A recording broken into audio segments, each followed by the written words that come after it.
Welcome to Chronic Combat Conversations, a live look at our best bets, picks, and predictions for every UFC event. With your hosts, TB Scouting MMA and The Guru back again for UFC Mexico or UFC Mexico City because that's where it's taking place. We've got Brian T. City Ortega in the co-main event taking on Yair Rodriguez.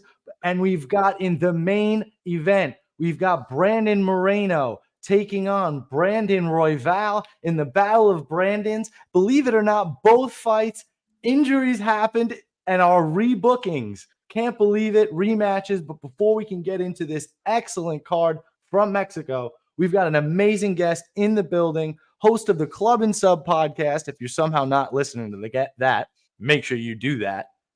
We got John Stargarian in the building. What's up, John? How are you guys doing? Thanks for having me on. Really appreciate it.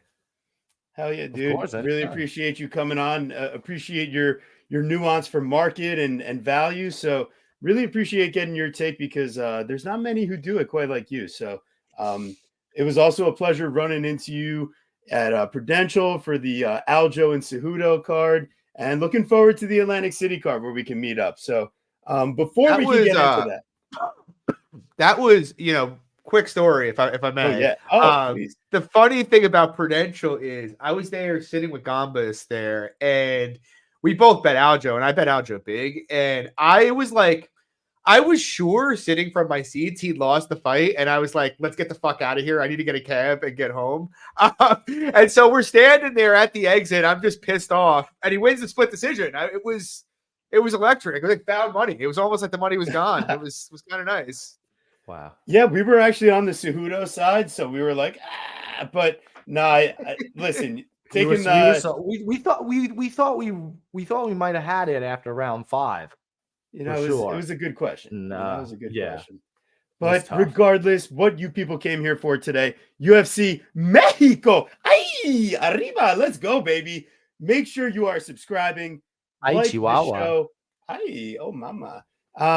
Get your Cholula hot sauce out. It's time to break down some fights Mexico style, live every Wednesday, 8 p.m. We got the best bets, the best guests. I mean, look, we got MMA Fox in the building. Come on, baby. And always free picks. Make sure you guys are supporting the people out here. Really appreciate everyone in the community. Shout out Glimbot. Appreciate you making it, sir. I know the rest of the folks in the chat, they'll be hopping in soon. So, guys, please leave a like on the show. Please leave a comment in the chat before we finish going live, and then afterwards as well. Make sure you let us know your best bets. So let's get down to business to defeat the Huns, or defeat the Brandons, I should say. We got Brandon versus Brandon. Brandon Moreno, Brandon Royval, the assassin baby versus the raw dog. I mean, it doesn't get any more electric than this. In their first booking, like the Guru so aptly spoke about, what's up, Daz? How you doing, brother? Great to have you in the chat. As always, one of the greatest supporters of the show. But as we saw in the first fight, like you said, Guru, a little shoulder dislocation action leading to an inopportune early finish loss for Mr. Brandon Raw Dog Royval. Now, Brandon Moreno was having great success in that fight. After he gets a little bit touched on the feet, he dips in, nice, quick reactionary takedown, gets some solid position. Royval trying to scramble, shoulder rips out, can't quite defend himself. TKO Brandon Moreno. But I would say in the run since then, we've seen kind of a matured Raw Dog Royval. Someone that's actually fighting off of the back foot against Alexandre Pantoja. Someone that is using a little bit more like straight 1-2 combos, trying to stuff the takedowns instead of just embracing a guillotine.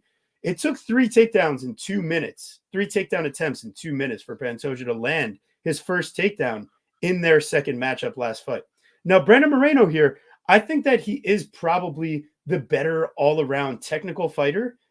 I just think Brandon Royval brings that chaos. So if we're not getting a shoulder subluxation, what happens as this fight goes on? I think Royval showed us he's really worked on that grappling defense, choosing position over putting himself in horrible positions. So, horrible submissions, I should say. But Brandon Moreno, he's really improved his offensive wrestling game and sticking to a game plan. The question is, have you improved your defense, Brandon? We've seen you hurt to the body. We've seen you drop before. But that chin, man, this guy, like, he'll always live on as far and as which Brandon is this? This is Brandon Moreno. I'm sorry. The assassin baby, the Lego man. But listen, I think it's going to be tough here. I really like an over 3.5. I'd love this fight to go deep. I don't think Royval is the guy that's able to finish Moreno here, but I wouldn't be surprised if he takes some crazy decision off of damage and volume. Moreno's defense isn't that great. A minus 290. Listen, Brandon Moreno's the pick. I can't put him in a parlay except the DeGen All Mexico parlay. So that's definitely going to happen. But aside from that, I'll probably just play the over in this fight for better or worse. Combine their nicknames to the baby raw dog assassin. Now we're talking, Climbot. So, Guru, I think I've said my piece. What do you got in this fight here? Oh my goodness, what an interesting fight! And I am really couldn't be more excited for it. Whenever Brandon Moreno's fighting, even though historically, right, if we look back at my my betting track record, right, for better or worse, I have picked against Brandon Moreno the last 6 times in a row. 6 times in a row. So what do I do here? Brandon Royval is an interesting dog price, and both guys really just came off of, tough fights with Alexandra Pantoja. Obviously, Moreno taking a little bit more time off since the last fight. Royval now taking this fight on short notice. I really like the way you're slicing this, TB, in terms of going over 3.5, because what I think I can bank on from both of these fighters is their heart and durability. And you're going to hear me say that, I think, in the next fight as well. But when you look at these guys' bodies of work, other than a freak injury, which already happened last time they fought, I think it's going to take a while. If Brandon Moreno does lock up a sub, which you did start to see at the end of round 1 of their previous match, right? If he locks up a sub, I think it takes a lot more time, and I think it takes time for him to get tired and catch him there. So I do like those overs. I like the fight to reach championship rounds. I think from a money line perspective, I mean, you have to be dog or pass, right? I'm just, that money line on Moreno just keeps getting inflated with, I assume, people parlaying him up. But, Moreno, not short notice, in his hometown, well, at least home country. So got everything working for him.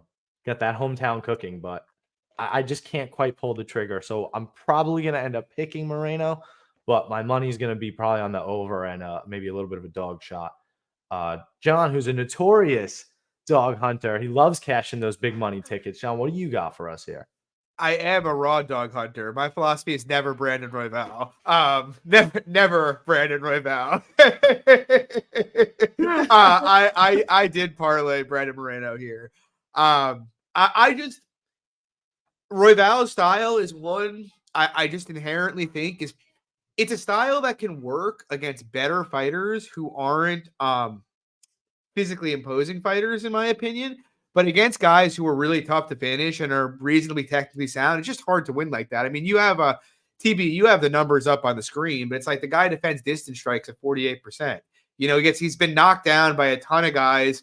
He's just very, very easy to hit. He throws a lot of volume. He's very fun to watch. He throws a lot of dangerous, damaging stuff, which usually gives him a fairly high floor in most fights, in my opinion.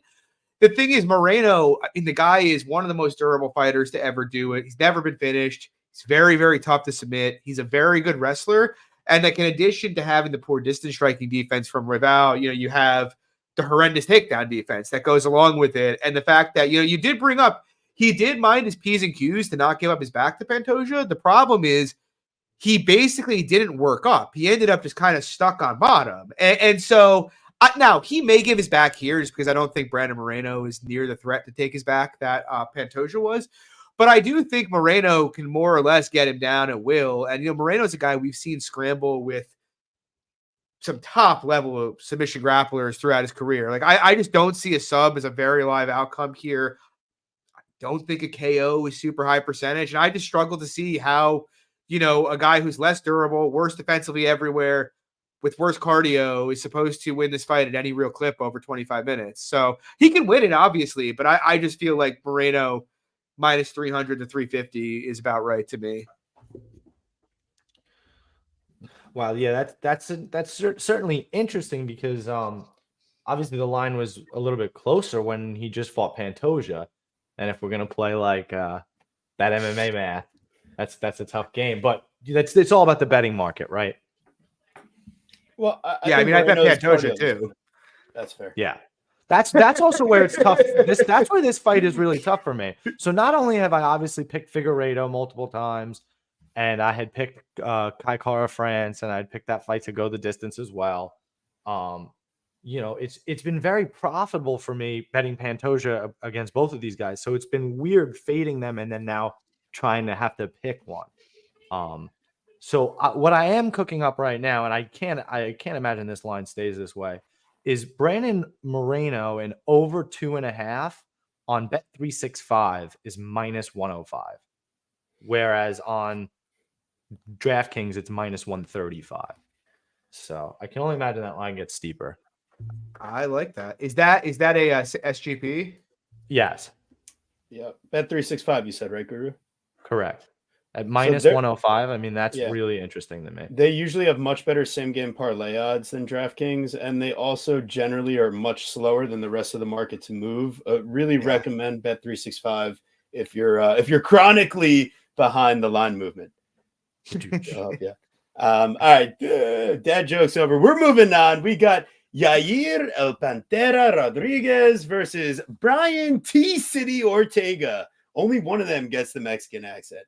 The Mexican, should I say. But we got -155 El Pantera. We got +130 T City. Is T City over Tracy? I don't know, man. It's a good question. But he's taking a couple years off, though. He's figuring it out. And the question here is, like, how much wrestling is he going to use? Because that's really where I end up getting a little sketched overall in this fight. I think Yair is the much more diverse striker. He's going to be cleaner from distance, but how much of this fight plays out at distance? Where do we end up overall? Ortega's going to want to clinch. He's going to want to get to some wrestling unless he's winning the striking.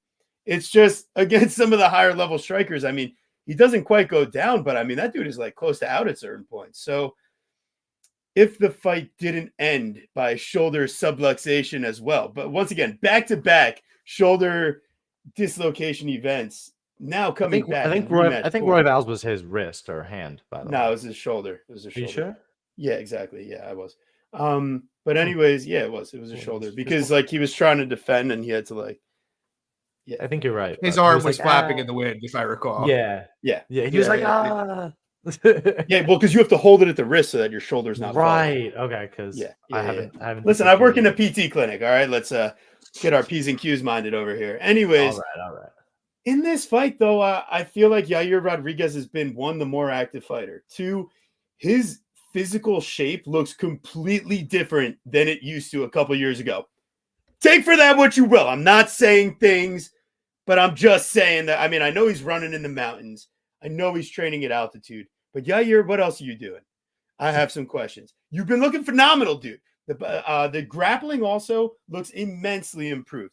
You never used to see those triangle, those armbar attempts, those scrambles to get back up like you used against Volkanovski. Like, it's much improved in the grappling department. However, in the takedown defense department, like, it's not necessarily the most improved still, but at least his physicality is playing out. At least he's willing to work to get back to his feet. He's not just a fish out of water that's getting grounded out by Frankie Edgar anymore. That's not the case. So I got Rodriguez here. If you're going to keep on closing the line, making it shorter, I'm just going to go I already laid a little bit earlier, but I did it on 365, which gives you the cleanest cash out. So I cashed out at the -160. We're getting towards -140 territory, and I feel like I'm going to have to play the trigger. So I don't know. Let's see, Daz. You thinking Dad Boy Ortega is going to win you some money? And then, yeah, that's a great question. Why is this a co-main 5-rounder? Is it just because I think I might get there too? I love the over spot in this fight as well. Give me championship rounds. Second fight, never the same. It's also true. I mean, I don't think this fight's going to end by shoulder dislocation again. I would hope not.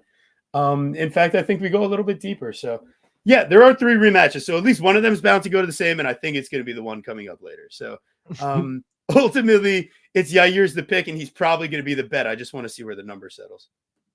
Yeah, I'm wondering why the money is coming in on Ortega. It is interesting. I think the layoff for Ortega certainly works against him, and it's one of the biggest reasons why I'm not on him. You said it right, TB. We need Brian Ortega. If you're betting Brian Ortega, you need Brian Ortega to grapple, right? Because I believe if this fight plays out at distance for a long period of time, it's not going to go well. I think his striking defense is too poor. But what you did see in their first fight, even though it ended in the first round via injury, you saw Brian Ortega control him for 2 minutes against the cage, land even with him on strikes, and get a takedown. So the problem with that is if you do that to Yair, he breaks. He doesn't put up a fight. He doesn't hit like a second gear. It just never comes. That's how Volkanovski did it. He broke him. He took him down 3 times in round 1 and then just pulverized him. Frankie Edgar did the same thing. So it's kind of interesting because it's like if you like this fight to go the distance, which I kind of do, I do think it goes more rounds. I kind of almost lean towards Ortega. I just feel like he's shown that in the Chance on Jung fight and even in the Volkanovski fight wearing in there, which something Rodriguez showed that he couldn't do.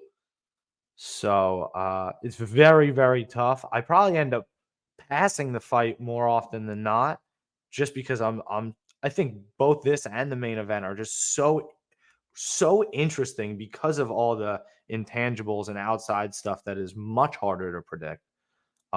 So from a fan perspective, I couldn't be more excited for this card. But for betting this main and co-main event, God, am I playing it close to the vest here? But yeah, I like overs and I like Yair. I like his activity, not only in the cage, but I like it, in terms of how many fights he's had since Ortega's last fought. I think Ortega, it could be a get right spot for Ortega, right? He loses here and maybe gets a win later this year type thing. So very, very interested to hear what John has to say. Maybe he can steer me in a clearer direction. Yeah, I bet Ortega for 2 units at plus 148. I'd bet him down to like plus 110, I think, personally. But I think it's an interesting fight. I mean, the first time these guys fought, I bet Ortega at minus 160. Obviously, I'm going to bet him here. But my general thinking, look, I don't really disagree with either of your takes that Yair is likely to light him up, especially early at range. Like, that's not, I don't disagree with that. I mean, we pretty much saw that play out in the first iteration of this fight too. And that's kind of, the history of Brian Ortega when he's fought mobile range strikers, as he gets hit a bit.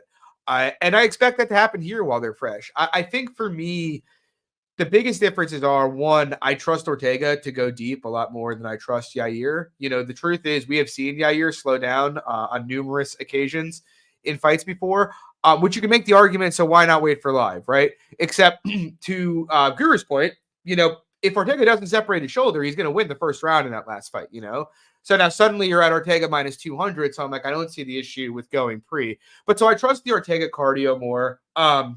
Of the two, I think I trust Ortega's durability more. We saw Yair hurt bad in his last fight. We've seen him hurt before.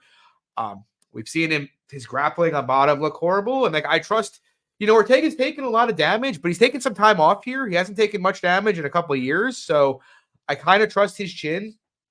And then I just kind of trust the finishing ability of Ortega a lot more in general. You say, I don't disagree with any take that's like, Brian Ortega is not a very good fighter. He is not a very good technical fighter. There is no question about that.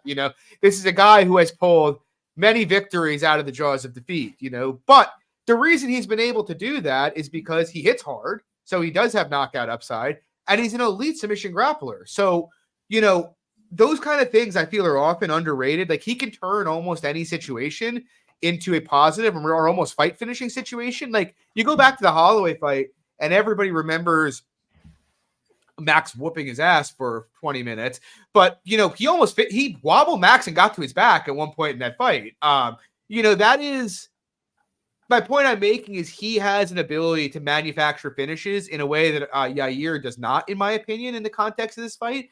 So with that being the case, I give him a decent chance to finish this fight. I think there is some equity for him just getting like 8 to 10 minutes of control against Jair. You know, we saw Max do that 2 fights ago. And then I just think there's some equity for him gas pedaling him down the stretch in this fight. So I think this fight should be around pick'em to Ortega minus 120 personally. That's the side I'm leaning with. Fair, and that's why we bring you on, man. The challenge, fading the narrative, challenging the hot takes. I appreciate your insight and analysis, sir. I kind of, if I really think about my breakdown, I kind of felt the same way without having the, as Clint would say, the balls to like actually be on Ortega. So that is kind of how I feel. I kind of feel like I'm not sure if I have the balls to be on Ortega yet. And I'm going to do more. Sometimes those are the best bets, though. Yeah. I'm going to do more work. All right. Well, here we go. We got some tasty chalk here. We got Daniel Golden Boy Zellhuber versus Francisco Prado. The Devil Wears Prado. That's his nickname.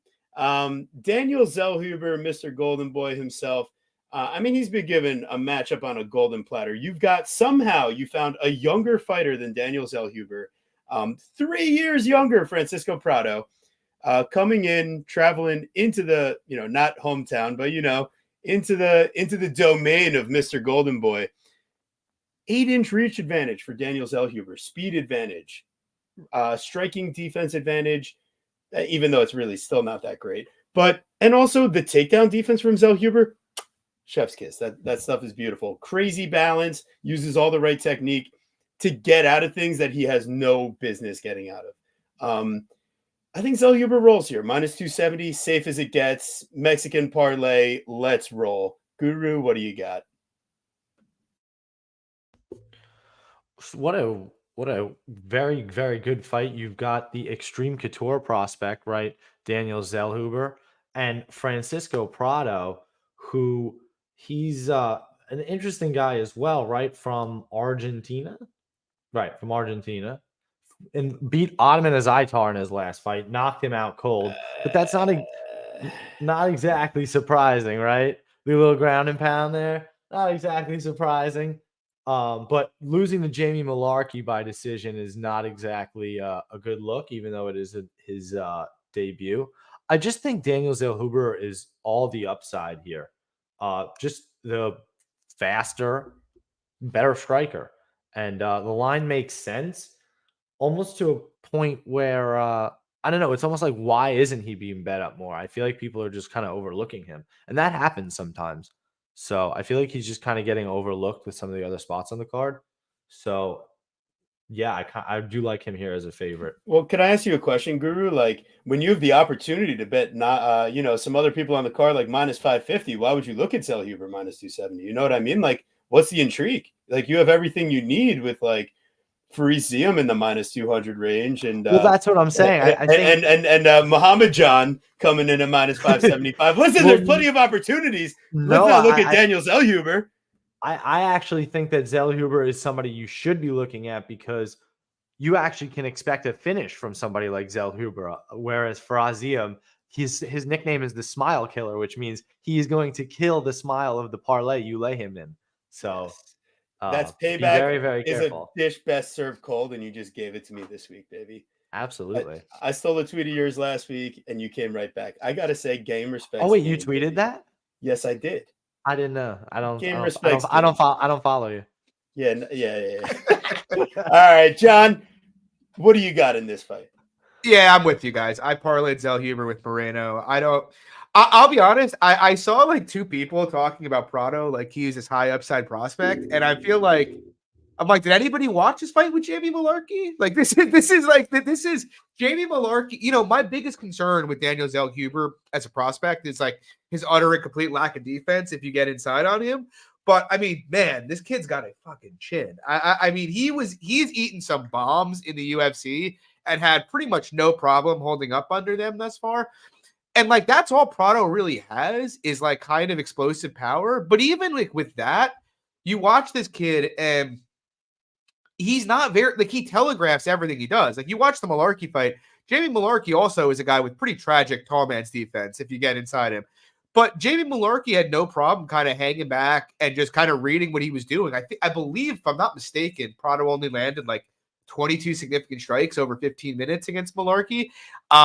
Given like Mullarkey's history, that is pretty rough on the Prado side. And then you factor in the grappling. Zell Huber's a guy I've worried about getting grappled, but in this fight, I'm actually pretty confident he is the better grappler, and he could probably take Prado down. You guys talked about an 8-inch reach advantage. 3-inch height advantage. I think Zell Huber's going to have a pretty tough time getting inside on him personally, even though I do worry about his defense. Prado will have a tough time getting inside on him. I just don't see any places that Prado wins this short of like a quick KO, and like Zell Huber's super durable. I trust him here. I'm trusting these Mexican chins on this card. This won't be the last of the Mexicans. Don't worry. What was the odds on your parlay, John? Because I may be on Moreno. I got -112, I think. -112. I like that. Wow, that's a nice line. Invokes the Backstreet Boys, or maybe NSYNC. Am I sexual? Jesus Christ! I would say so. Not. All right, fair enough. We got El Nino Problema. Raul Rosas Jr. -218 versus Ricky Hadouken Tercios +180. I think the UFC took away his nickname on their website because they were like, this guy just doesn't deserve any stupid nicknames at this point. When you go out there and throw 200 strikes and only land, 20 of them? 30 of them? You lose a lot of respect in these circles. But anyway, so we got Raul Rosas Jr. The question is he finding an early finish, or is this where we see, like, does he have the newfound cardio we've been looking for? Now in the C-Rod fight, let's not forget, C-Rod comes in overweight. C-Rod comes in with a lot more experience. And this is the first time Rosas gets someone back in the first round and goes for the kill and doesn't get it. And then he just gets bullied around by Big Brother for rounds 2 and 3. Do you see Ricky Tercios like bullying anybody around like Big Brother? Like, look at those noodle arms over there. These guys were made for each other. You almost like want to take Terrence Mitchell versus Raul Rosas just based off of like the C-Rod experience, but like, we did the right thing. You don't. Who wanted to take Terrence Mitchell? I don't know. I thought about it, and then I was like, wow, that would be really stupid of me. You didn't. No, you didn't. Sure, I did. I might have considered it, but I didn't do it. But yeah, in this spot here, I can't take Ricky Tercios. I'm sorry. The volume that he throws is going to be blind volume. I don't think he can actually land damage in this spot, and I like. This shouldn't be a problem spot for the problem boy. So. Give me Raul Rosas, but I don't want to bet. Yeah, El Nino Problema. I think John froze, so I think he was trying to contact us, but I'm not sure. You hear me? I can hear you, but you are frozen. Hold on, I'm gonna join on my other computer. Give me a second. No worries. We'll let Guru do his thing, and then you'll be back in time. No worries at all. Wow, Ricky's middle name is Quincy. Yeah. That's interesting. What's up, Tristan? Appreciate you in the chat, brother. You know what time it is on Chronic Combat. Hope you all are getting after it. Yeah, appreciate you guys. Hey, if you haven't liked and subscribed already, make sure you're doing that now. So let's get John's other. There we go. There's the man. Look at that. So Guru, did you have anything different in this fight here? No, listen, I didn't necessarily even realize that he beat Kevin Natividad was a split decision. He couldn't even be like that was such a tough fight for him. And that's exactly the point. I think that Raul Rosas is much more physical and bigger than Kevin Natividad. So if Kevin Natividad's giving you the business, I expect Raul Rosas to manhandle you. He might even submit you. So I really don't like Ricky Tercios here at all. Give me Raul Rosas by finish. I'm not going to do the submission, right? I don't think I'm going to do that because you could see even in the Terrence Mitchell fight, the last fight, he knocked him out, and he's going to ruin all your parlays. He's going to ruin your submission props at good value. Just play him by finish if you can. Guru, what if it's a decision? Has Ricky ever been finished before? No. He has. He got knocked out regionally. One knockout loss to Mana Martinez, but at the end of the day, it's like I don't know. I just feel like the way that he ran at Terrence Mitchell why isn't he going to do that again to Ricky Tercios? Is my thought. Like, I just think he's just going to go run right in there and initiate the grappling. Try to fuck him up. Yeah. What do you guys think? Well, John, go ahead. I love Ricky here. I have 3 units on him at plus 230. I don't think. Ricky. I mean, I think he might out grapple him early, man. But I feel like if Terrence Mitchell wasn't 19, people would be a lot less hyped about his skill set. Like, I think his skill set is getting a lot of bias because he's such a young kid who's getting wins in the UFC. But it's like I have seen like many jiu-jitsu players who are like better jiu-jitsu players than Raul Rosas, who are not nearly as reliant on that jiu-jitsu to win fights as he is. Like, this guy is a specialist who he's good at jiu-jitsu, he's solid at wrestling, but he doesn't really have a lot past it. Like he has nothing past it really. He's got questionable cardio. He has zero energy management, and even in his grappling, like, you go back and watch his fight with Mondo. Mondo reversed him 3 times and kept getting the top position, and it wasn't Raul who was reversing him out of top position. Mondo kept jumping for guillotines and ending up on bottom. My biggest takeaway from his grappling has been he's an excellent back taker with an excellent rear naked choke and very good with the body triangle in, but he doesn't have a lot of ability to shut down positions if he can't get your back. He is like, you watch that specific fight, the Mondo fight, or even the Christian Rodriguez fight, when he's on top of you, like in a chest-to-chest position, he leaves like a lot of space there. Like, he doesn't really know what he's doing. And so it's easy to scramble on him if you don't give the back. And Ricky's a guy who, despite Ricky having, the aforementioned a hobby performance, which is one of the worst in UFC history, he has shown us over a fairly lengthy sample size that he's a very, very good defensive grappler. I said grappler, not wrestler. Can he stop takedowns? No, he cannot. I'm very confident Raul is going to take him down in this fight. However, Ricky, if you watch him, he's one of the best scramblers in the UFC, period. Like, he's got very good jiu-jitsu. He's very good at sweeping. He's very good at working up. The one thing I noticed is dude never gives his back. He's had 3 fights now with aggressive grapplers from the Ultimate Fighter through this point in his UFC career. Dan Argueta, Brady Heistand, and Kevin Natividad. And none of them were able to get to his back. He does a great job of keeping a tight whizzer there. He's always working. Something that's interesting, like you guys pointed out, empty volume, and I don't entirely disagree, but I think it's worth mentioning.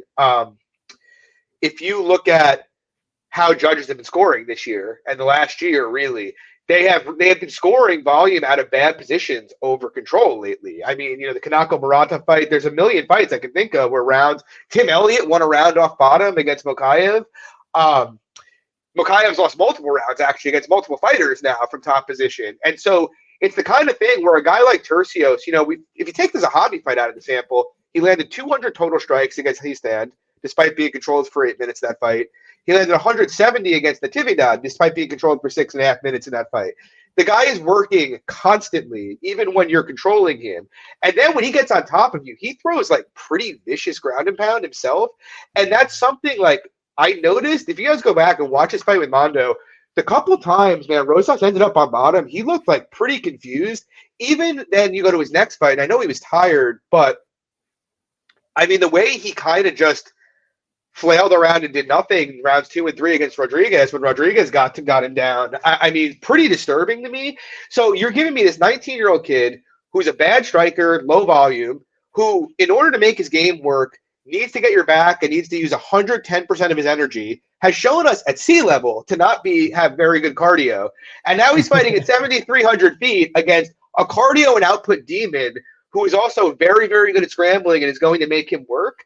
I mean, I don't know how that minus 200 makes any sense on Raul Rosas. I mean, this guy's 2 UFC wins are Jay Perrin, not in the organization anymore. Terrence Mitchell, not in the organization anymore. Combined 0-5 wins in the UFC. Like, he is not beating real people. Mondo Gutierrez, who didn't even make it to the UFC from the Ultimate Fighter, is giving you like competitive rounds. How does the price make sense? To me, it doesn't. Like, I think this fight should be like pick him at worst personally. Like, I really like the Ricky side here. Wow. Yeah, it makes sense, especially at the plus 230 number you got. Great snipe, and it's worth laying the dog shot. Personally, I'm gonna pass. I don't think Rosas is even worth adding to the degenerate Mexican parlay, so I'm not gonna do so. I think you at least talk me off of that. You talked me all the way off that. I'm gonna go back and do some more work again. I appreciate good that. Stuff. Appreciate that. This is why we bring the big guns out. We got Yasmin Jauregui versus Sam Page Hughes.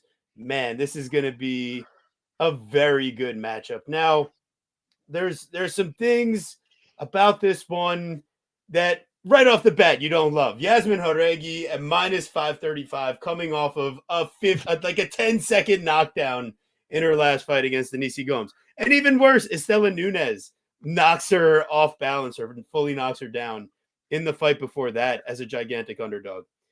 I think the UFC gave her a little worse of a fighter in the striking department in this matchup. They're learning their lesson. They're trying to get Yasmin back on track. I think it works here. Listen, I love Sam Hughes' grit and heart, but at the same time, she's still 3-4 in the UFC and can't really stop takedowns. So even if Yasmin feels threatened on the feet, I think she can get an easy takedown here. And I think she could even threaten a finish on Sam Hughes, but my Lord, my money's not going on minus 535. Even in the Mexican parlay, does it really add anything for you? Probably not. So I'm not going to do it, but Yasmin inside the distance, if under 2.5 is a plus 160 and we got a minus 535 and she's finished multiple of her wins in the UFC and Sam Hughes got finished by Tisha Torres and quit on it was an eye. She's so tough. It's an eye injury. Tisha Torres has dog, we're in Mexico. What if they start throwing shit at her in the corner? No. I was lucky. FanDuel for that fight dropped a bad over 1.5. I put my entire account on it, which was like $2,500. I'm like, this is so easy. And then sat there in horror as that fight got stopped due to a medical stoppage. Like it was not fun. Yeah, no. I caught that line too for much less money, but I was definitely not as disappointed. But yeah, that was like one of the sketchier opportunities of a lifetime. Yep. That's why I think in this fight, like, I'm not interested in playing the Reggie side at all. I mean, it's obvious why she should win, but I just kind of like the fight goes the distance at minus 168.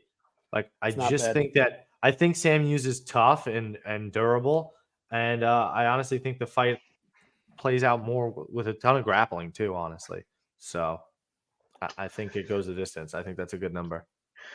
Yeah, I've been thinking about that as well. I'm a bit surprised that the over is only minus 210. Like, Sam's a tough girl, and I feel like she's going to try to grapple. I don't know that she'll have much success, but she's going to try. And if nothing else, like, go back and watch her fight with Loma. I think it was her second UFC fight. But Sam basically, when she realized she was kind of outgunned, just kind of pushed her to the fence and was kind of happy to like try to work in those exchanges. Plus, she's super tough. I mean, Estela cracks, man. Like, that chick, while she's got energy, she throws heat. And I mean, she was landing flush bombs on Sam early in that fight, and she just still would not fuck off. So I kind of lean that direction too. I wanted to find a reason to bet Sam, but like, I don't think her wrestling is good enough. Like, she's not a good enough striker to win this fight. If you told me if she had like good wrestling, I would be happy to like kind of poke it, but she's really kind of just relying on bullying you. And I feel like Jauregui is the kind of woman who also likes to bully you and is probably the much more physically strong and explosive athlete than Hughes is. So I just, could it happen? Yeah, but it's like also maybe she could take her down twice and Jauregui can get up. So it's like you're not just counting on Jauregui not being able to be taken down, but also that she can't get up. And she's a young fighter who's improving. I'm happy to not have a side on the money line. Yasmin should really win this fight. Amen. Just do the right thing and find the right prop for you. So hit the over. I like that over GTD. You know what? Good call. I think I was getting way too cute with this inside the distance stuff. I think you guys are on the right path here. Thank you guys so much, everyone in the chat, all the live viewers. Thank you. Make sure you are following at MMA Fox on Twitter.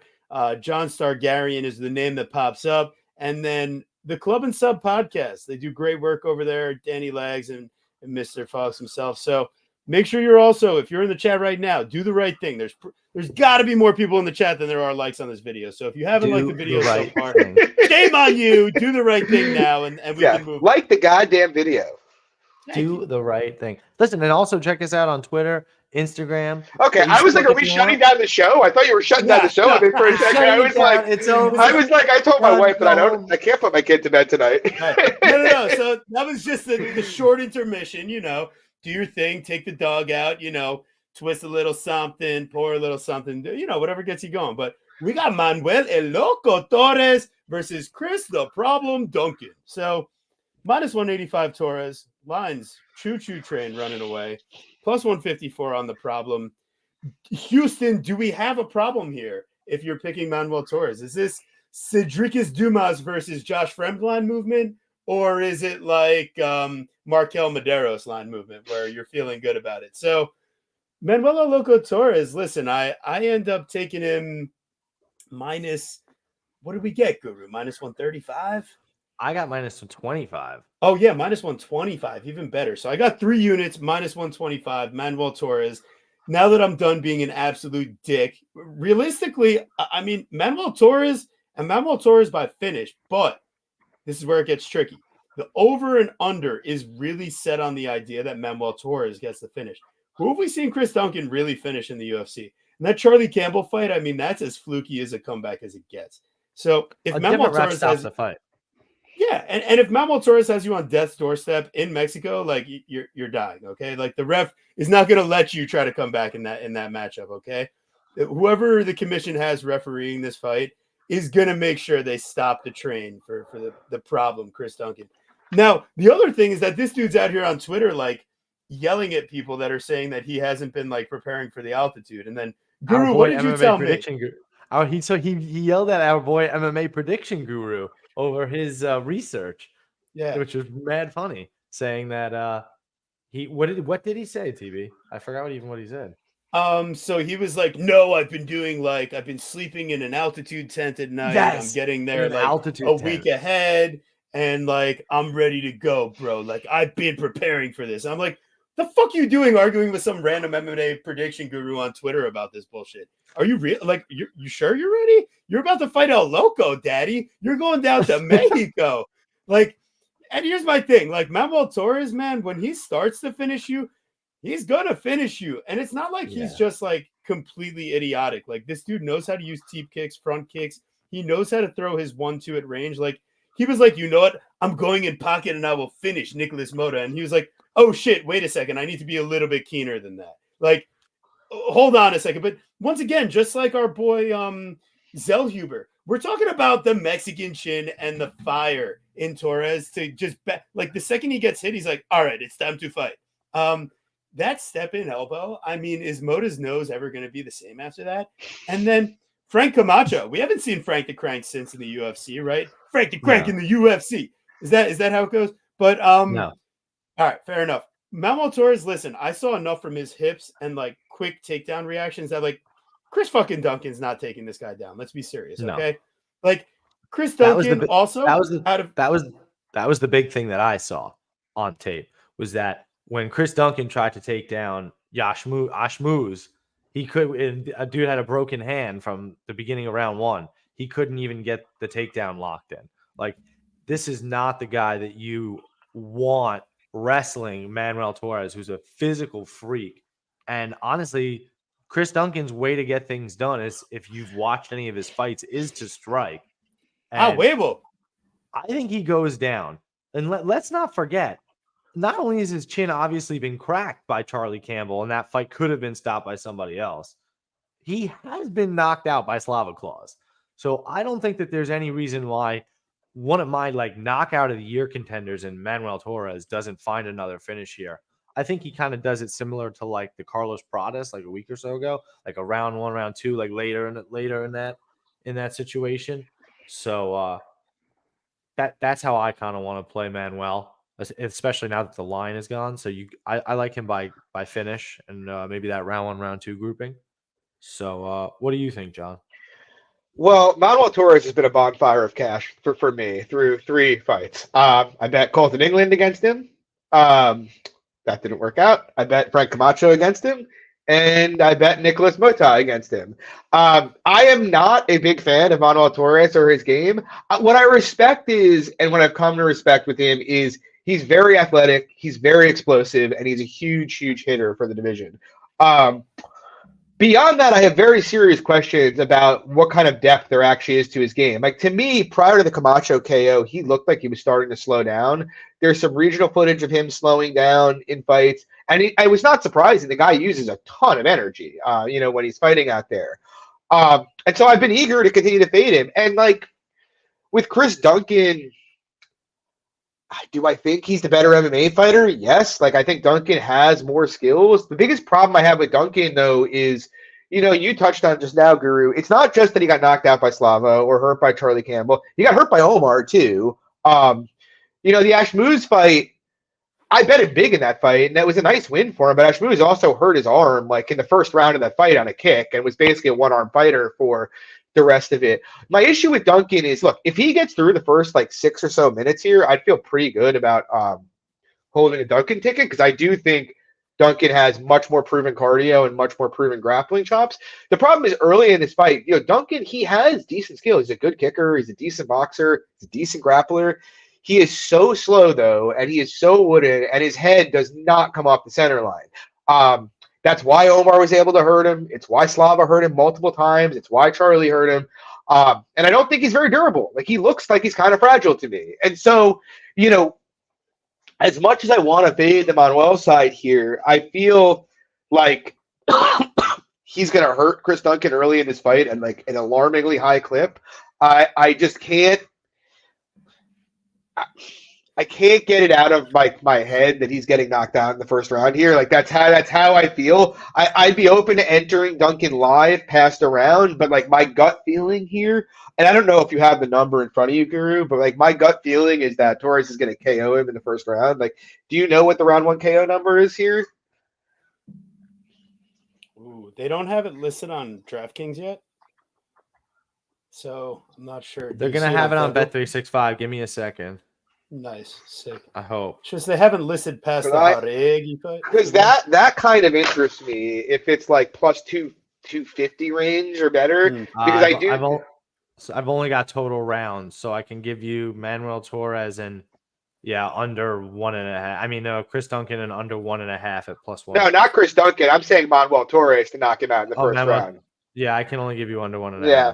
So I don't know. I don't mind Duncan as a fighter, but I don't think he's athletic at all. And I think Manuel is extremely athletic, and it feels like the kind of fight they're making explicitly for Manuel to get a somewhat bigger fight than this, or maybe a fight at the bottom of the rankings, is giving him a good fighter who's slow and plodding and should set up pretty perfectly for what he wants to throw at him. So yeah, I mean, I'd be interested in Duncan if he can get through the first 6-7 minutes, but I think that's going to be a tall ask. Yeah, fair enough. I like the process, and I come away saying that Manuel Torres is going to be the third leg of the Mexico parlay. So as Guru tries dealing with a black cat, we're moving on. We got another problema. Black cat that just bit me. Yeah, we've got another problema aside from Guru being bitten. It's Christian Quinones in the UFC versus Raoni Barcelos. Raoni Old boy Barcelos is what we're going with. I mean, that man looks weathered like my catcher's mitt from high school. But what I can tell you is all right, come on, look at Christian Quinones look at his form. Look at the shape this guy comes in for fights in the UFC. And then we see him against Kyung Ho Kang, and I think Kali Taha, he had such a big size advantage on that he could kind of make some mistakes and get away with it. And Taha was just washed beyond belief. And then Raoni Barcelos, I haven't been in love with his performances recently, but they're against really good fighters. And, he's shown to be a legit UFC everywhere the fight goes. So Christian Quinones, you're probably in for a problema. But do I recommend Raoni as -192? No, he can't be part of the all-Mexican parlay. He's the Brazilian they're bringing in. So realistically, Barcelos and I want to say inside the distance, just because if it's fraudulence, it's fraudulence. So Raoni and inside the distance, but who has this guy finished recently? So he hasn't finished anybody in 5 years, I don't think. Yeah, it's terrible. So ultimately, I need to pass. I don't see why he could. I don't see why he couldn't win a decision here. Well, that's really it. So I mean, over 2.5 at +135. I mean, Barcelos he's a tough cookie. I mean, if you're not Omar Nurmagomedov, are you finishing him? No. So I like over. So yeah, I like the over. My God. But what if he's that much of a problema and he's that like? I mean, the dude wasn't really a submission. He was like knocked out. He rocked Kyler Phillips, bro. Like the dude can still fight. So like, I personally don't think he's washed, and that's why I think he's minus 200. Like I think he's gonna win a decision. I think obviously he's a step slower, but I really think if you're getting knocked out by Kung Ho Kang, like bro, like come on. It's not. He got slept and then choked out. Like it was really poor. So yeah, he got finished twice. Yeah, 100%. 100%. I think he's been knocked out 3 or 4 times in his career. Quinones has been. Yeah, he's been submitted 100% of his losses. Submitted, really? No, he's been knocked out. Oh, you might be right. No, Christian Quinones has been knocked out 2 times. Oh, and he's been submitted once. And Kang basically knocked him out. I mean, Kang, that was. Yes. 2 rear naked chokes and 2 knockouts and one in round 2, one in round 3. What do you got, John? So yeah, I like Barcelos. I was leaning toward a Barcelos bet early in the week, but like the more I think about it, man, yeah, he looked okay against Kyler, but he had the same problem he's always had, which is kind of letting his opponents dictate the pace of the fight, not kind of pushing the way he kind of needs to push to win fights. And, he didn't take horrible damage against Kyler, but he did have that Umar KO about a year ago. I do think he started to look a bit weathered. Like, I know people like Victor Henry. Hayano Barcelos 4 years ago does not lose to Victor Henry. I'm like very, very, very confident about that. Now, to be fair to Victor Henry, the dude is putting out a lot more shit out there than Christian Quinones is going to put out there. He's got a very diverse striking game. He's got better cardio. He's got a better work rate. But still, like, I think there's signs that Hayoni's cracking a bit. And on the other side, you have Quinones, good boxer, good volume boxer, seems to have decent power. The aforementioned potential issues with getting finished we just talked about. I don't really think Quinones is like that good, and I'm not sure he's even UFC level. Frankly, it's kind of insulting that he's in it and his brother is not in the UFC anymore, who actually was a reasonably talented fighter. But, Quinones is young, he's explosive, he hits hard, and he's going to take the fight to you. And that kind of thing scares me with a 37-year-old, who just got knocked out for the first time about a year ago, who probably almost certainly is, not what he used to be. So I don't really want to get behind Barcelos, but I mean, let's be honest. We all know from a pure skills perspective, Leone Barcelos is a much better fighter than Christian Quinones is. And if he takes the path of least resistance for once in his fucking career and wrestles here, it'll look huge value. But we'll see. I kind of inclined to lean to overs too with Guru just because Hayoni does counter well, and I kind of feel like unless Quinones is trying to get himself knocked out, he's probably not going to bring the kind of pace he usually does. So, I don't know. It's a bit contrarian, but I kind of like the over here. I haven't bet it, though. Pass on the money line. Yeah, I think if I've learned anything, it's just I got to pick at least a couple fights to pass on a card. And as much as I want to spend $5 on a degen play right before the fight starts, like I need to like pass on actually playing. No, that's what I'm saying. No, I'll do $5. You're gonna, yeah, oh, you will? Okay, good. Yeah, that's what I'm saying. I will do $5, like right as the fight's starting, or like if the fight's happening live and you can get a crazy good live entry, like that's what I did last week. How many good live entries did we have last week? Oh my god, how many good live entries did we have? Fluffy was live. Insane. Oh my god, Fluffy plus money, Marab plus money, Lemos. The crazy thing is Fluffy was like my biggest bet of the year last week, and I ended up getting down just as much live to win more than I did pre, even though he won the first round on so crazy. 2 cards. Like he was plus 100 after a round. Like, it was nuts. Unreal. Awesome. I just don't. I got like plus 140 somehow. Like during round 1, I don't even know what they were watching. All right. Anyways, we're moving on. It's almost why you can't miss the events because you can make just as much money, if not more so, making sure you're on it live. Fair enough. We got Jesus Aguilar versus Mateusz Bocao Mendonça. He was eating some big punches in that Boca of his last fight. I mean, Nate Maness with that ground and pound. Shout out Nate Mayhem.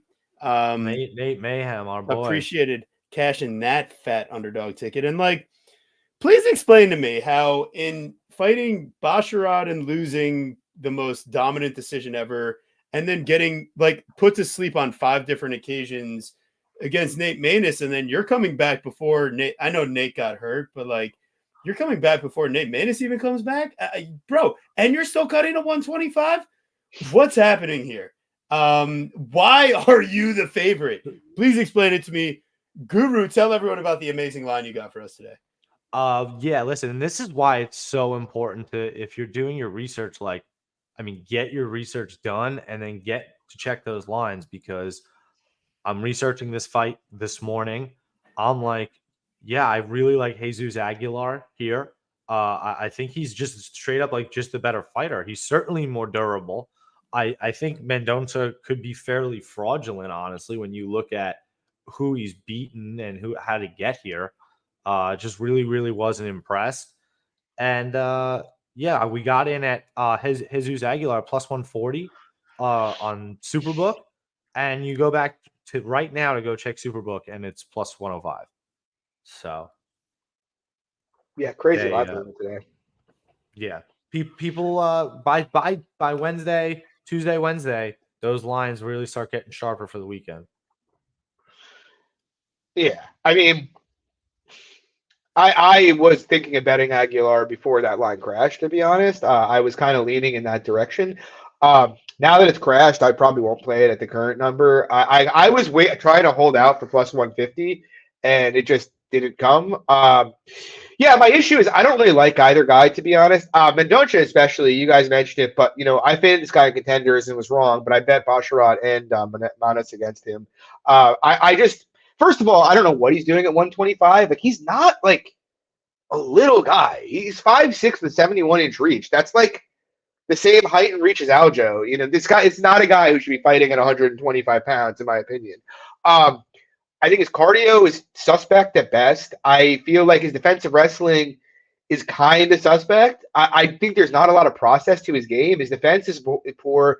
I don't think he picks his shots particularly well. Obviously, he hits hard, but he seems formless to me. Like, it seems like his plan is somehow this fight will end in a finish. Right. Like, there is no actual game plan.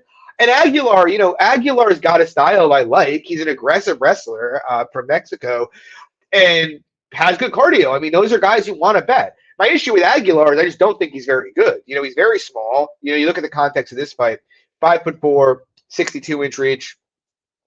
I mean, outside of his wrestling, he doesn't have a lot on the feet. And even in his wrestling, I kind of think any kind of decent counter grappler is going to out-grapple him pretty easily. And so I think this is an interesting fight to me. And I don't know that Mendonça is that kind of counter grappler, but even if he is, we're going to hit it all night, altitude, but we're at 7,300 feet. And Mendonça, I don't really think knows how to win minutes while fighting in an energy efficient manner. He's either going to finish you, or he's going to lose minutes, or he's going to try to come at you and he's going to gas. In this kind of altitude, I feel like Jesus should really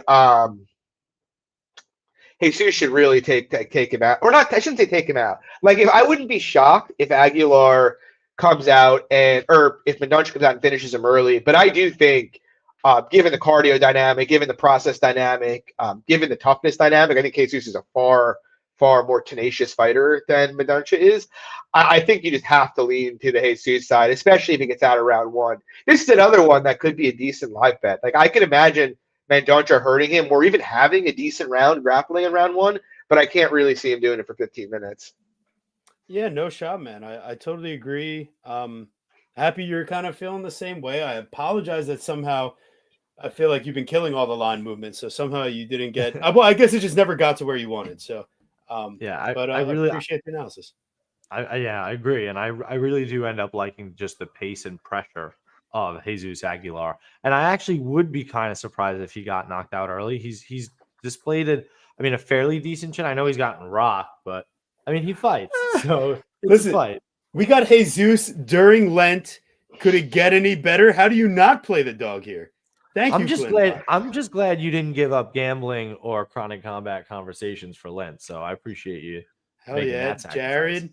Appreciate you joining the show today. Yes.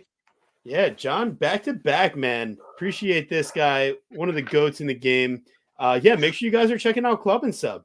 And while you're doing that, make sure you club the sub button on this show. Oh, baby. All right, now that we're done with the dad jokes, I apologize. Daz, appreciate you as always. So, listen, I promise the people I can't spend more than 30 seconds on this fight. We got Puro Chitali, Edgar Chairez versus Daniel Miojo Lacerda de Silva. Saying their names already took up half my time. It's disgusting. You're going to get AIDS if you bet this fight. Just pretend it's not happening. Chairez probably inside the distance, probably by infecting Lacerda with whatever. How much? What are the odds on Lacerda to make weight? I don't even know. What are the odds that this fight gets booked for the 301st time when this one falls through? No, it's over if it doesn't happen this time. We're done if they don't make it to the octagon this time. So and here's my other thing. It's like, all right, last thing. I apologize, but like, I think they're trying to find out what happens. Like, you know how we always say, like, oh, if this fight were to play out 10 times or this fight were to play out 100 times, like, they're legitimately trying to find out, what if we book this fight 100 times? Like, who will, like, Jesus Christ, come on, UFC, do better. Who will win? Who will actually make it to the octagon? that is the. I love it. I like Chairez by finish. I don't really like Lacerda. I mean, I love him for the UFC, even though he can't make weight or get to the octagon. He's fun to watch. Yeah, exactly. He's fun to watch, but I don't think he's winning here. But if you want to waste your money on him, have a good time. It's like playing the lottery. Listen, Edgar Chairez by decision. Could you imagine what the odds on that could possibly be? That would be the funniest. I'm down to I want over 1.5. Give me that. Yeah, let's do it. We might as well. It's like plus 180, I think. Yeah. Wow. How long did that first fight go? 4 minutes. I bet the over the first time. I bet the GTD the first time. Bro, he didn't actually get finished. It was a no contest. You know what I mean? I bet Lacerda decision the first time. I'm betting over 1.5. Let's go. We're all right. We spent too much time on this fight already. We're on to all right, Guru. You go ahead.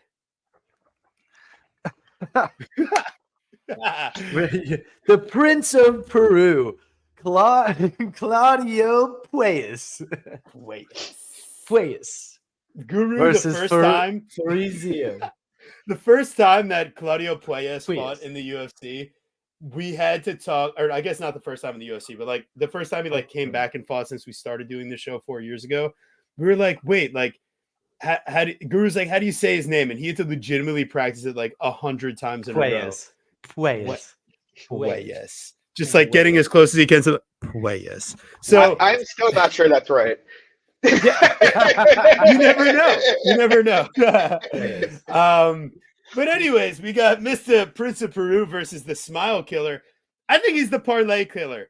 Seeing Claudio Puelles get into the positions he got into with Dan Hooker round 1, and even the clinch positions in round 2. For Ziem, he loves playing in the clinch a little way too much. He gets reversed every time he lands in top control on a takedown. It's the funniest shit. Like, he's not good, and he can't finish people. So Claudio, plus 180, say less. I am in. We are looking fantastic. We got the UFC Latin broadcast expert, Claudio Puelles, inviting the Smile Killer from France into the altitude. Let's drown him, baby. Puelles by sub, potentially knee bar, could be a leg lock, maybe even something a little cuter. You never know. But I got Puelles here. I do like Claudio Puelles here. I think it's a really interesting play because look at I feel like he's just being undervalued here. If you're plus 110 to Dan Hooker, why are you plus 180 to Ziem? Like you said, there is no finishing equity on the feet this time from Ziem. He doesn't hit like that. He's got 6 UFC fights. All five of them went to decision. The one that didn't was when he got finished by Terrence McKinney via rear naked choke. I think it's very possible that Claudio Puelles finds the finish here by submission. And honestly, though, if he doesn't get that submission early, you could look at towards Ziem late. So maybe those kind of later props. But you're right, TB. The Peruvian, the Spanish broadcaster. You're right. I think maybe they get him a win here. So why not? All right. I don't even think that this matters, Glenbot, and I don't mean this in a way to like dig on you, but like unless Ziam went to war with BSD and was like killing people in other countries as part of the special forces, I don't think training at the same camp really matters. Like this guy did not actually kill people with his bare hands. He's the smile killer. He's not the fucking infidel killer. So, anyways, before I think he's going to be the Puelas killer after this week, though. I bet Zion here, honestly, at -205. I get what you're saying about him getting leg entanglements with Hooker, and that is my concern in this fight. But can you really put a leg lock submission past like 15 to 20%? That feels like extremely high on the extreme high side to me. And Ziam, for how boring he is, the guy has clearly been improving. He's only 27 years old. You go look at the Figlock fight. He was plus 170, and everybody's talking about him and how Figlock's going to out-grapple him, and he mauled Figlock. Figlock tried to attack. Figlock's a black belt. He tried to go after him with a couple leg locks, and he kind of floated through them pretty well. Now, don't get me wrong. Puelas is certainly a much better leg locker than Figlock is, but I just don't think that's high percentage, especially since I don't really think Puelas has much path to taking him down. And look at the stats you have up on the board right there. Just the gap in efficiency. Like Puelas he's getting his opponents are landing 16% better than he is. Ziam, he's landing at a 20% more efficient clip than they are. He's outlanding his opponents by 2 strikes a minute. Puelas is getting outlanded by 2 strikes a minute. He's better in the clinch than Puelas is. He's better at distance than Puelas is. It's open stances, and he likes to kick the body. You saw what happened when Hooker was kicking his body last fight. To me, it's just like, yeah, Puelas can do his opportunistic thing and kind of pull out a leg lock here, but I really think Ziam should win this fight everywhere else, to be honest. Oh, God, yeah. Quite frankly, I can't even play Puelas plus 180. It needs to be Puelas submission, and it needs 100%. To be Puelas submission early. Yeah, I'd agree with that. Let's be serious. What's the finish only line? That's what I want. I would love that if they gave me a decent number at it. Probably. And my thought is like I've watched Dan Hooker defend a leg lock attempt in the past and like finish from top position. Like I don't think that I just don't think Ziam does it for me. But hey, listen, Hooker was a generational gift at -150. That was like God's insane. gift. I legitimately, was at. You guys were probably there too, I'd imagine. Yeah, we were there. Yeah. I was like looking at the price, and it's like, is the fight fixed? Like, how is Dan? Like, how is this price make sense? Like, what did Dan Hooker get a limb removed? And I don't know about it. Like, what is going on? Yeah, I ended up betting a much larger sum of money that I had on him when I was at the fight because I'm like, this doesn't make any sense.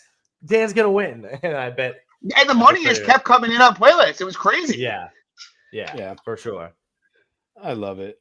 We got listen, it's talking about as greasy of a dog shot as you can get. So, we're moving on here. But it's not even the dog shot. It's a prop. We're taking a dog. I got a greasy dog shot for you coming up. Don't worry. Oh baby, I need that. Oh man, it doesn't get any better than that. So we got Luis Ronaldo Lazy Boy Rodriguez versus Denise Psycho Bandar. Listen, you lose to Jerome Rivera in Contender Series. My eyebrows are raised. You know what I mean? Like, I know you can make arguments. You can make arguments, but like you didn't finish Jerome Rivera. That's a gigantic issue for me. You're like 22. All right, so fair enough. He goes back. He fights Lewis in that fight. Yeah, exactly. I said I bet Lewis in that fight. It was not fun. Yeah, and then now he goes on the Lux fight scene, and talk about some sketchiness. This dude loves getting into wars, and Psycho Bandar, he also loves wars, but like Bandar just doesn't really throw enough volume. He's not quite like he's a relentless wrestler, like, but he puts himself in such dangerous positions by being over aggressive. And I think Lazy Boy here, like he puts in the work. Like his nickname is not like I see the guy putting in miles on his gram, putting in, the effort at altitude. I think Psycho's coming out here to get finished. Lazy Boy probably comes away with the finish victory. I mean, Bondar, I know Guru, go ahead. You tell the people what happened last fight. With Bondar? Yeah. Oh my goodness. The way that the Hernandez fight. I mean, Hernandez is beating the shit out of him. I mean, completely outclassing him. And then he slams him. And in the slam, his head collides with him. And as it's a last second thing as well. So it should have probably been a knockout. I mean, I feel pretty confident it should. What about the 15 follow-up elbows? Which is also hysterical. Can't see. That's the thing. You forget about those because the fight's over. You know who doesn't forget about that? His brain. So his brain is just getting smashed over and over and over. So you can't trust this guy's chin anymore, and you probably couldn't to begin with. So I like Lazy Boy here. We got him at plus money as well. So and like my question is like in this fight with like Lazy Boy and Bondar, and no, I'm sorry, in the last fight, like Jaron Vallel, that was like the clumsiest stoppage and ask for review. Like he lets him die, even though he sees the illegal strike. I think he just froze. It was bizarre. Like it happened fast. Like it was like suddenly they're in a grappling exchange and suddenly this guy's dead and getting like axe murdered to the head. Like it was ugly. It was a pretty ugly finish. Beautiful. It was beautifully ugly. It was violent. So what do you got here, John? What did you get in on? Well, I'm glad you guys got Lazy Boy at plus money. I got Dennis Bondar at minus money. I bet Dennis Bondar for 2.5 units at minus 111. I like Bondar, honestly. I like his game. I kind of think he's had some fairly unfortunate events happen to him in these first two fights. Obviously, he popped his shoulder out. He was losing the Hernandez fight, but like I feel Hernandez is kind of a tough matchup for him. It's like a guy who can counter wrestle a little bit, who's a decent back foot striker. And you guys mentioned the volume. Bondar, he's a good boxer. He's a pretty fast boxer, but he needs you in front of him to get like volume off. Like otherwise, it's just like kind of 1-2 and like that's it. But I feel like Luis Rodriguez doesn't present anything near those same stylistic challenges. And if you go through Luis Rodriguez's career post the Contender Series, now obviously the Rivera fight's a bad loss, but it was a close fight. And Guru mentioned it, but he was 20, I think at the time, very, very young. So obviously you have to assume improvements. But man, like Lux Fight League, I'll give them this. They have maybe the best production quality of any regional promotion, but they have maybe the worst talent of any like regional promotion. Like it is bad, man. Like, the guys that they get out there. And Lewis is like now he's dangerous, but when he's not finishing guys, like he's going to like competitive decisions with some pretty low level competition. And so I look at this fight and I feel like Bondar is the better boxer. He's a bit longer, he's a bit quicker. I think he's a much better defensive fighter. Like if you look at Lewis when he backs up, he tends to back up with his head straight and just back up directly in a straight line, whereas Bondar tends to use angles pretty well. Of the two, I feel like Bondar's probably more likely to get takedowns in this fight. And then I just like Bondar's experience. I mean, the guy's got 20 fights. It's his third UFC fight. He fought Steven Erceg and beat him on the regionals a couple years ago. He's fought a better level of competition and shown the ability to kind of hang with a better level. I trust the spot more for him, and I don't like the fact that Luis Rodriguez has only made 125 pounds once in the last 5 years. I think it's kind of odd that he's fighting at 125, but yeah, we'll see. Hell yeah. I understand it, man. I was kind of I was on the fence. I took a baby shot on Luis before the line moved because I figured it was the right thing to do in this spot. But now I can hedge out if I want to, right? Guarantee some profit. But where's the bulls in that? Let's have some fun betting. I was like staring at it and I'm like, God, should I bet him at plus 110? I'm like, no, I don't want more money. Dennis Bondar is not the guy I want to have like this much money on. Like this is. Oh my God. Yeah, Denise Sub. What do you think about that, John? Is that an idea? I don't think he's going to control Luis, to be honest. That's my gut instinct. Yeah, I think the power could be an issue, the spinning shit, the crazy stuff, but it's all kind of one shot at a time. Yo, Antoine, What is going on? Appreciate you, Jared. That's absolutely hilarious. Shout out to the Jacare shirt, Guru, the original supporter. Camber's liking Lazy Boy. Ghost, or should I say Phantom Punch breakdowns now? This is Ghost Phantom out there on X. You know, the guy that goes in there and does tape breakdowns for Zhang Wei Li's camp and works with her in the gym. Oh, I don't know. No big deal. Make sure you guys check out this guy too. Phantom Punch breakdowns. He got like DMC8 or whatever, but like he's the boy. Then Antoine, dude, you know what the vibe is. So appreciate you and always being down for the conversation. Listen, there's a lot of you guys in the chat. Please throw a like. Do the right thing, okay? Just think about the wrong thing to do and do the opposite. Do the right thing. Throw a like on the video. Fucking like the video if you haven't. It takes literally less than 1 second of your time. Thank you. It's like be a man of principle, you know. And if you're new here, subscribe to the channel, obviously. Hell yeah. Hit that little notification button. Find out when we're going live. Like yesterday, when we went live with Kyle the Monster Nelson to talk about his upcoming fight. I'm just saying, like, good things happen out here. So make sure you guys check out that video too. Next up, we got El Magnifico Victor Altamirano versus Lipe Di Tona Felipe dos Santos. Man, I get to break out all my Mexican accents for this. I worked 8 years hard in the restaurant business to break this out for this fight, people. So I hope you're appreciating what I do. You're pretty good at it, I gotta say. Thank you. I appreciate it. I'm the Spanish translator of my PT clinic now too. I'm just saying, I put it to use. And I'll be we got Victor Altamirano, man, plus 240 versus Lipe Di Tona, he of the Manel Cop battle of a lifetime. I mean, Eric Nixick had to make sure Manel Cop was focused going into round 3, but let's be serious about what happened here. Lipe Di Tona got a guy that didn't want to go for takedowns and was happy to just have a boxing fight, right? You're facing a legitimate psychopath in Victor Altamirano here.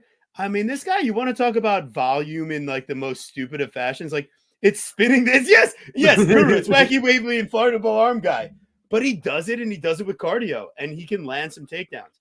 Now, what I don't like about Altamirano is, like, if you are able to land takedowns, like, this guy goes down like it's a fucking breeze. But he's got his own takedowns, and I don't think Lipe is going for nothing in that regard. And even if he does, I think Altamirano's got him covered, man. I mean, the size advantage, Altamirano, the UFC experience advantage, Altamirano, the coming off of the exciting loss in the UFC, and then now favored as a minus 298 in his next matchup.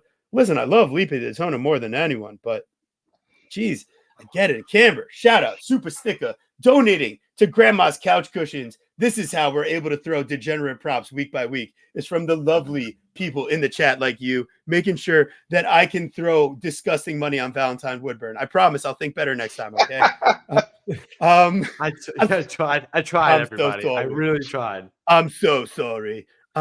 Victor can't punch for shit, but can he like spin and do wacky, wavy, inflatable stuff? He will kick the body. He will kick. Thank you. He will kick the body, and he's gonna grapple. That's really what it came down to for me when I told TB that we got to be on Victor Altamirano here or not play this fight really at all.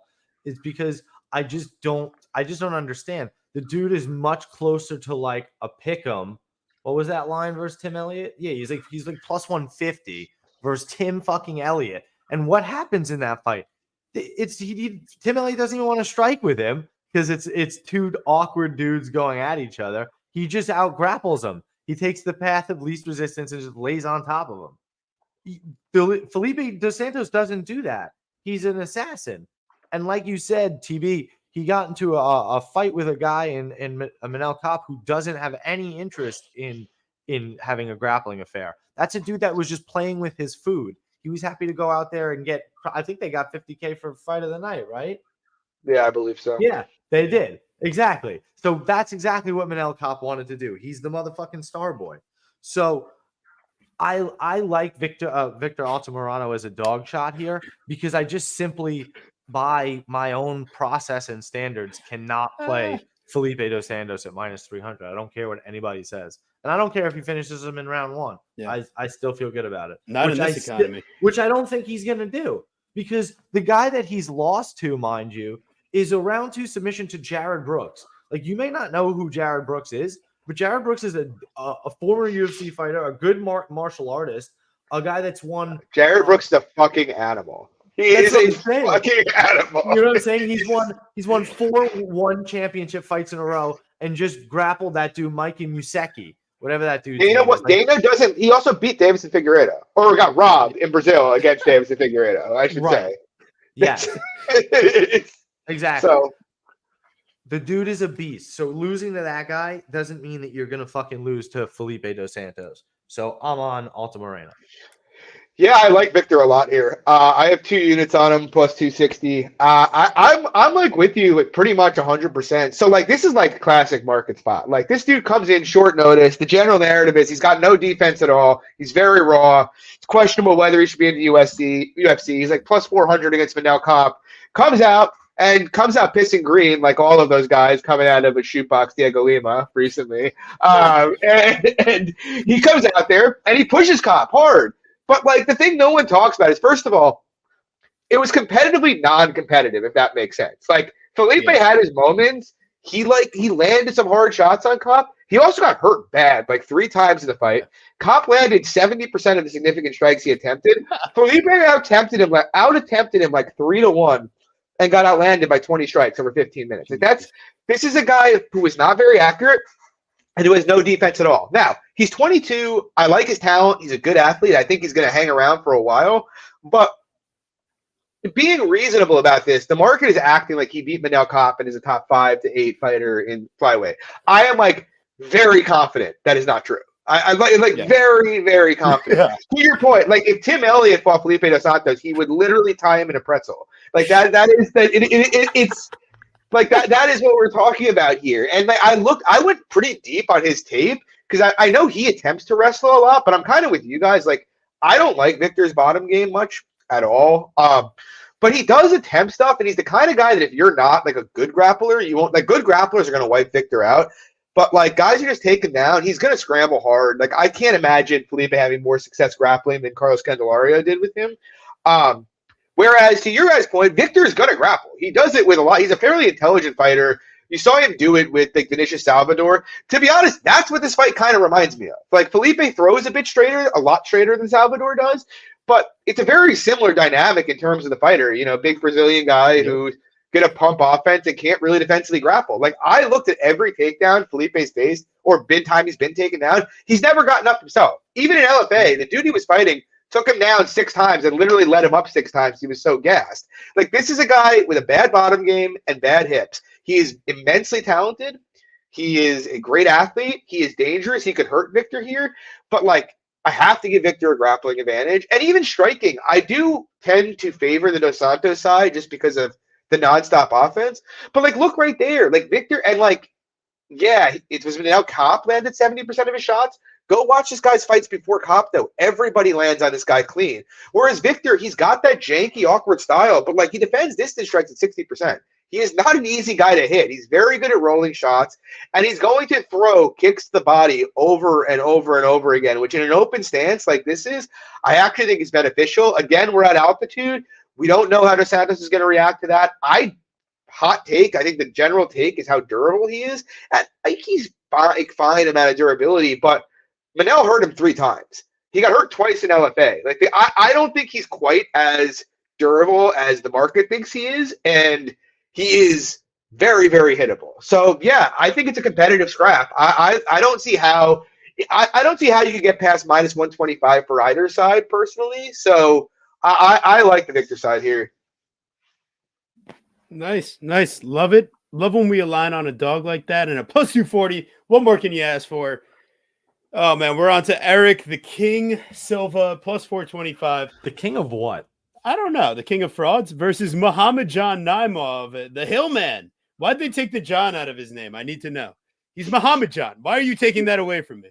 It is a weird, very strange. I just need to know. But listen, I know there are arguments about, like, Muhammad John, how could he be minus 575? Like, he was losing until he wasn't. It's like, well, I don't have any confidence that Eric Silva could have pulled off like a comeback like that. Like the dude would rather just quit or beat up on trash cans than fight the type of competition it takes to have to make that type of comeback. Now, if you're losing to downtown TJ Brown before the third round, I have some serious questions about, where you can go traveling, Mr. Uptown Eric Silva, the king. Or is he fit for a pauper? So I think the hill man, the dude he trains, lives, does all of his shit in the mountains. He travels wherever. He's shown the ability to win a fight at any moment. Eric Silva, he's shown the ability to win a fight in the first round against Lux fighters. And John talked to you before about what Lux fighting means. Yeah. So this is not the luxurious betting spot that you're looking for at plus 425. Let me direct you to Victor Altamirano if you're looking for the sketchy dog to kick off the night.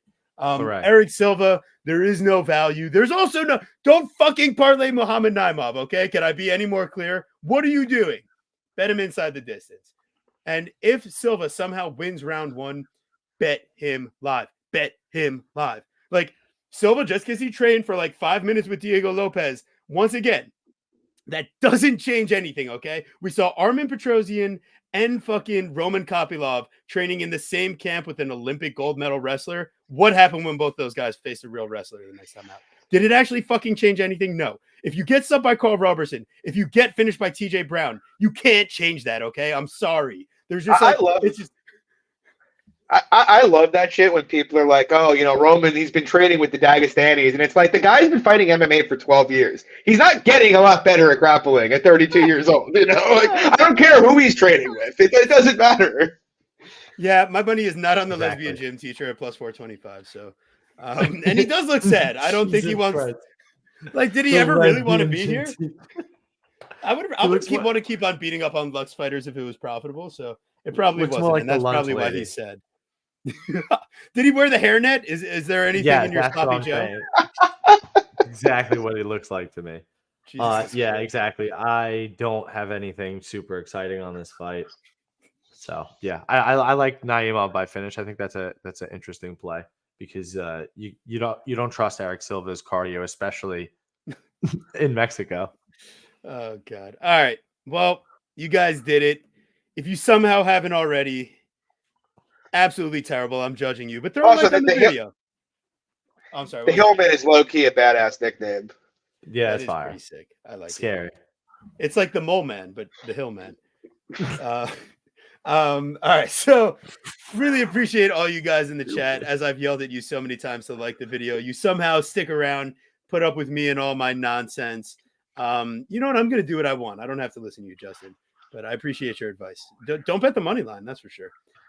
But thank you so much to everybody in the chat. You guys are awesome. Absolutely electric time as per usual. Make sure you keep joining us, man. We're going to keep on rocking and rolling. Somehow me and the guru arguing with each other over all this time have managed to share a bet MMA and like be break even. So if we somehow turn this bad boy around and are actually profitable, you guys are in some serious fucking trouble. Because we're actually like pretty decent when we're separate. Like we do well. Like we can practice on Pickett, but like the fact that we can actually put it together and somehow get you guys like not losing your money long term. That's something special, right? But no, really seriously, if you guys listen and watch the show weekly, you're gonna dig up props and things that are gonna hit at big plus money all the time. And really just appreciate giving you guys free fun content. And like, listen, it's a crazy game. Peter Yan is gonna knee Aljo in the face even though he's winning. Like, there's gonna be stuff happening that you don't think can happen, and ultimately that's why you just can't take it too seriously. So I hope you guys can understand that's why I love doing and breaking down the fights the way that I do. There's a lot of technical analysis behind the scenes, but man, I like to come out here and have some fun. So John, before we pass this off to the guru to do his thing and close us out, how about you go ahead, tell the people where they can find you and any parting words for the fans for some knowledge and wisdom. Yeah, I co-host the Club and Sub podcast. My boy Danny Lag, who I believe is a friend of this podcast as well. I think he's been on a time or two. We do it every Wednesday night, 7 p.m. Eastern, at the Club and Sub podcast YouTube. You guys can find me on Twitter at MMA Fox. You ever want to chat fights or whatever, hit me up, message me. You want to ask about a bet or ask what I think of something, always down to chat MMA. Very, very welcoming and friendly. Yeah, guys, just keep doing what you're doing. Please drop a like on the show. These guys are working their asses off for you. Thank John, really appreciate you coming on, man. Seriously, thanks so much. Hope to run into you in AC at the very least.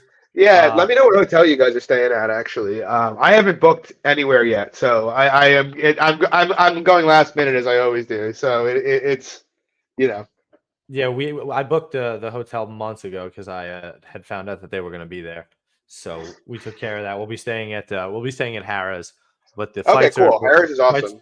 Yeah, fights are at Boardwalk, so we'll be. I mean, we're down to Uber literally wherever the night takes us. So fun story. I was just at Harrah's, and I won't take up too much of your time. I was at Harrah's in Vegas though, and I was excited to stay there because I've been to Harrah's in AC many times. And it's a pretty nice hotel. And we got there, and Harrah's in Vegas is the biggest dump I have ever stayed in. We're staying there, and like I'm not saying I'm staying in like 5-star lap of luxury, but like if I'm spending the amount of money a Vegas hotel costs overnight, I want like at least give me like the waters that are there on the little thing in the morning. Like it was rough. It was rough.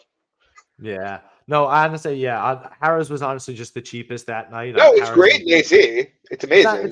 It's not bad. It's not bad. There's some nicer spots. It's not too shabby. Hey, we're down to have a good time. I don't mind it. I don't mind it at all. So I'm happy to be staying there, and hopefully we're definitely gonna get together. So got to make sure to share a drink or something for sure. And a pepperoni pizza. And a pepperoni pizza, without a doubt. Guys, make sure you're following MMA Fox over there. Make sure you're listening to the Club and Sub podcast. Make sure you're following my unbelievable co-host, TV Scouting MMA, over on literally everywhere. Twitter, Instagram, Picket. You get them on Verdict, Tapology. We have our own Bet MMAs, guys. So not only do we do the Chronic Combat Bet MMA, but we have our own Bet MMA. It was up almost 6 units last week. But make sure you're following me as well, Guru Scouting MMA. We are back next week on Wednesday for Jairzinho Rosenstrike and Big Meal Shamil. So the best nickname I've ever come up with ever. Back to the Apex. You didn't do any nicknames this week. I didn't have to bust your chops. I did. You did? Well, I didn't put fake nicknames in the slides, but I definitely used multiple fake nicknames that slid past your guards. When? I used one for Francisco Prado. What'd you say? I forget exactly. I gave Ricky his old nickname, Yaz Jitsu. I think that's her Instagram, but it's not her official nickname. Yeah, but that's something I approve. That's why I did. That doesn't bother me. There was also another one that I pulled out for. I don't know. There's another one there, but anyways, that's the moral of the story. Sorry. Anyway, you lose, I win. See you next week.